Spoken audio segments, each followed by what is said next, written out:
Today we're going to create an 8-direction game, kind of like a maze. So we'll have a hero and we'll be able to go kind of around this maze, and you won't be able to see the whole maze. So as you move through it, the camera is going to follow your hero around.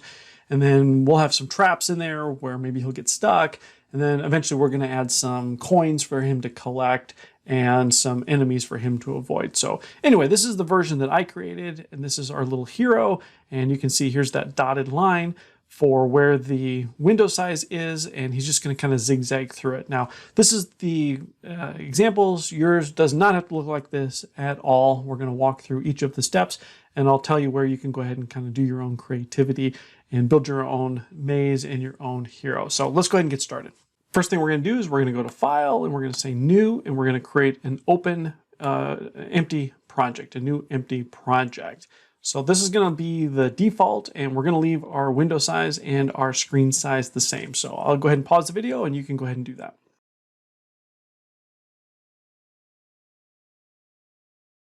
The next thing we're going to do is we're going to create our hero. So let's right click, insert an object. Our hero is going to be a sprite.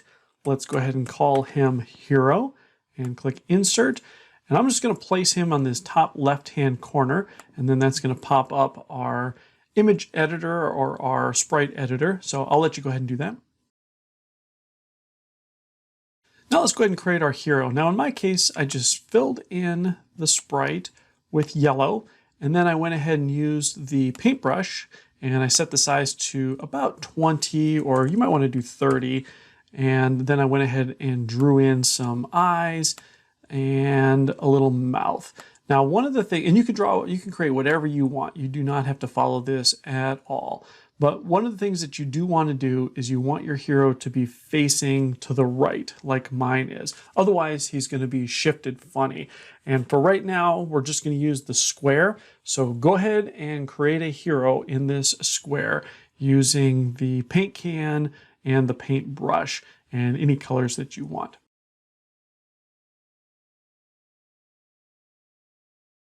All right, now that we have our hero, we're gonna just click this X, this close, to go back.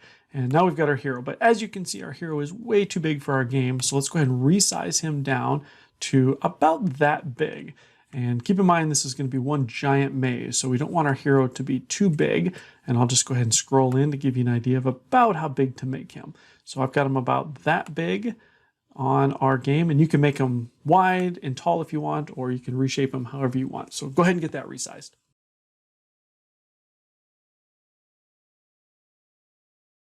The next thing we're going to do is we're going to add some behaviors to our hero. So let's go ahead and click behaviors. And we're going to add 3 behaviors. The first behavior is going to be 8 direction. And that's going to be what allows you to use the keyboard up, down, left, right arrow to drive him or walk him around the screen. We're also going to add this one called scroll 2. And scroll 2 is going to tell it to follow him with the camera. So he'll go ahead and move around the screen, and we'll go ahead and follow him. And then the last one is we're going to use this one called bound to layout. So you can't walk off the screen. It'll keep him on the white part of the screen. So go ahead and add all 3 of those behaviors.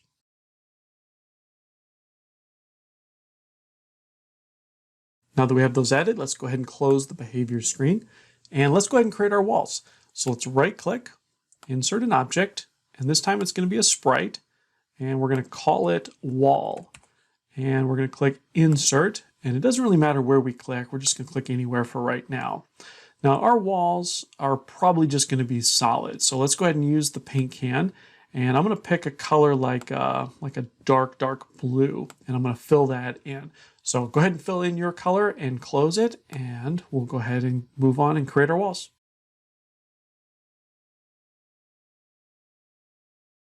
Now you should have something that looks like this. We're going to resize this, and we're going to make it kind of a thin wall. And we're going to make a lot of them because we're going to create a maze. So let's just get the initial one kind of created however we want. Now you can resize each of them, but the important thing is we're going to use this same wall over and over and over again. We're not going to create new sprites for each segment of the wall. So once you've got one set up like this, we'll go ahead and copy it. So go ahead and get one wall set up.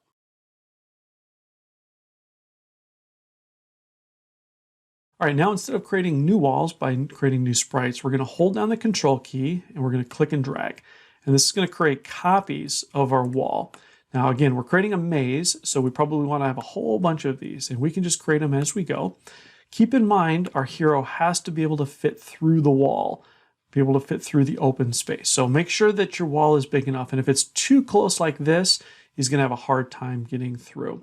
And then also remember, if we want to create a one that's going the other direction, we can just go ahead and rotate it, or we can just click and drag it like this in order to make one that goes that direction. It's fine if they overlap the outside of the wall, and then to zoom out and use the scroll bar to go ahead and lay out your maze throughout the entire game.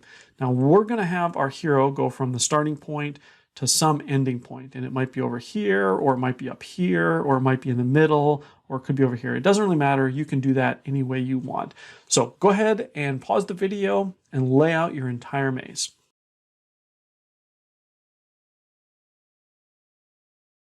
Okay, so here's how I laid out my maze. Now you can do it however you want, and don't worry if you want to change it once you play it. Like even mine, I can see this is probably too narrow here, so I may need to come back and make some adjustments to it.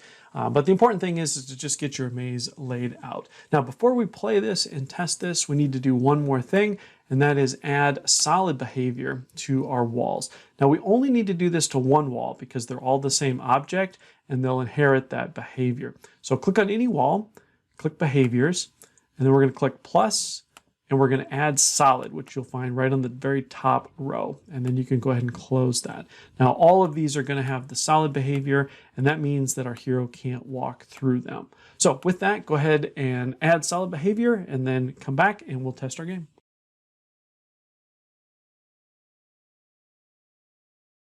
All right, let's go ahead and test this. Let's click run.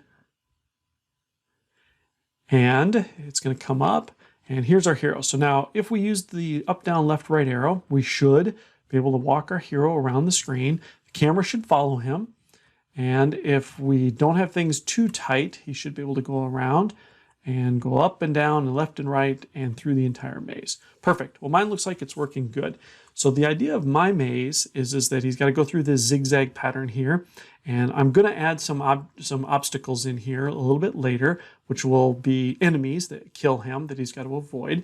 And then we'll also add some coins. But then he comes all the way over here, and then he's got to make a decision on whether or not he goes down or up. And only one of them is correct. So think about that when you build your game as well, and how you want that behavior to happen and how you want your maze to work. So with that, I'm going to let you go ahead and pause the video, play with your maze a little bit. If it didn't work the first time, go ahead and keep making tweaks to it until you get it just the way you want, and then come back and we'll talk about it the next step.